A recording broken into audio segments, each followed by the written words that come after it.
Hello, world. Hope you all are doing well. We wanted to check in with some progress on our journey. Yes. As you heard us talk about in our first video, we're going to sort of use the process that we're going through to plan out our life and move forward. We're going to kind of document that. Yeah. Well, we have been so far. So this is the second video of the progress. Yeah. So we wanted to kind of focus on, gosh, we could talk for hours and hours, and that wouldn't be very helpful. So we thought we'd focus on two kind of takeaways that we've learned over the last couple of weeks for you, and then a couple of takeaways I've learned for me, and hopefully they're helpful to you. So with that, Deshawn, talk about your business. Well, in my business, I've been doing a lot of research, definitely trying to get more clients, build up that clientele base, build up my brand. So I've been looking at a lot of different companies out there to help generate clients. What does that look like for me? A lot of my family and a lot of my friends are out of state, and they're not really going to propel me forward. Yeah, and so they're not necessarily who you need to be doing business with anyway. If they do, great, but that's not sustainable. Right. Yeah. So a lot of that looks like looking at different companies. How do I get more leads? Where do I go to find those leads? And so looked at Facebook, look at doing Facebook ads, looked at doing LinkedIn, Sales Navigator, a lot of those different online things. And so it's been quite the journey for sure. We've been down that road of trying to create our own Facebook ads, and if anybody has tried to do that, you know that there's one, so much to learn. Two, getting inside of Facebook's head, because they change their mind every couple of weeks. It's really hard, and we wasted a ton of time and energy the last time we tried to do that, and so we just both decided that is not worth the time and effort for you personally. Definitely. So kind of finding a marketing consultant that can help you facilitate those things for me, and then that way I can just make calls and get the right people in my space. So definitely it's been. So I think your takeaway is that if you're in a business that is dependent upon referrals or leads to like a real estate company or anything. A hair salon, anything that requires customers, paying for leads or paying to have someone generate leads for you is not a bad thing, and is in fact probably a pretty crucial thing that you're going to have to do. You're definitely going to need to generate something, somehow pay someone, do it yourself. But if you're going to do it yourself, it's going to take a long time to learn that system. For sure. So okay, so what else? What else did you learn this week? Is that it? Yeah, that's it. That's the that's the big nugget. Yeah, that's the big nugget is really just getting in there and finding which system is going to be the best system for you. And there are some really bad systems out there. There's a lot of them. So just be careful. Research. If you need help, call some people, message them. Everybody's out there willing to help you if you put in the work to do so. Well, that's another takeaway is the whole reaching out to other people in your own industry.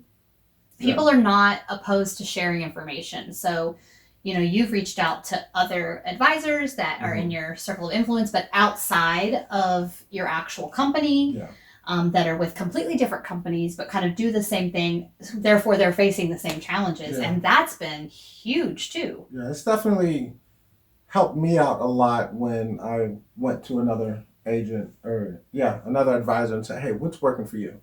What are you struggling with?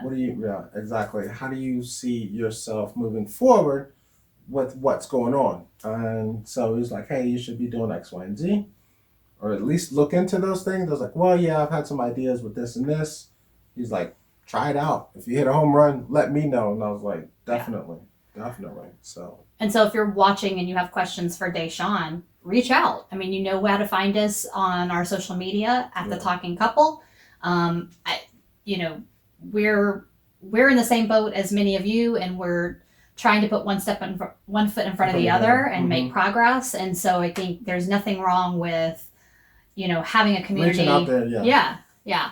Okay, so then shifting gears over to me. What have you learned? What have I learned? Ooh, okay. This week. Well, this has been a little bit more than a week long learning discovery, but yes.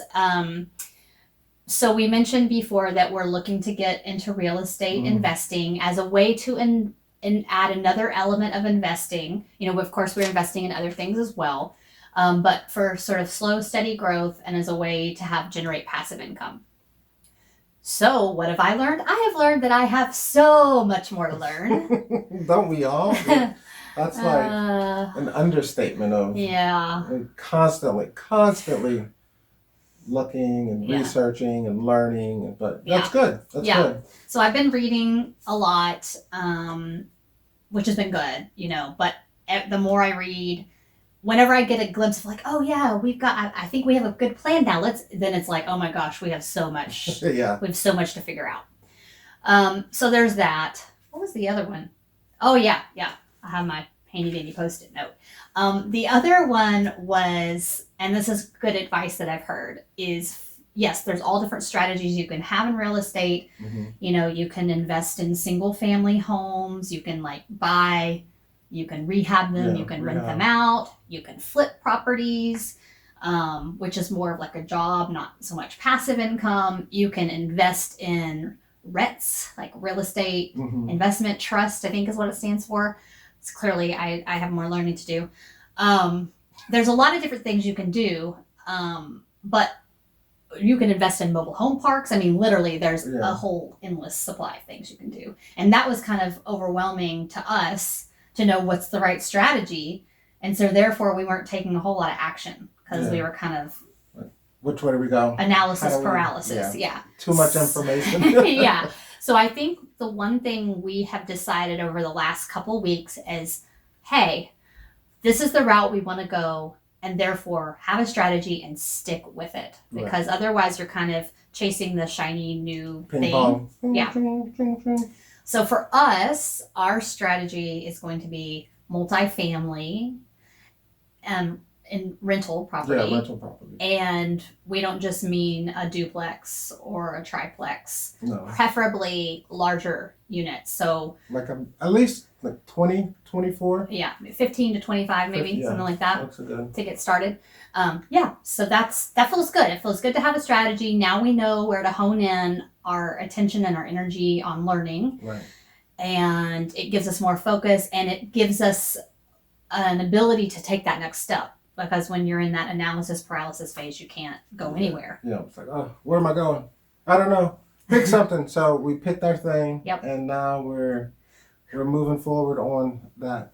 So we'll see, So that's the thing about the progress and the journey is it's slow, it's steady, but it's fun. Yeah, it's fun. You really gotta sometimes enjoy the process. We're learning to enjoy the process. It's been more fun than it has not been fun. Yeah. So I think just sticking with it, and our vision has kind of been morphing, but that's okay. That's okay. That's part of the learning. That's part of the process. Yeah. Well, I think too, we get to do it together. Yeah. So it's not I doing my thing, you're doing your thing. It's like, hey, let's run. Two minds are better than one. Yeah, exactly. So anyway, hopefully that helps you. We'd love to hear kind of what progress you're making on your journey, what you're working towards. So leave a comment and send us a DM and let us know what you're working on. Awesome. Thanks, guys. Until next time, get to talking.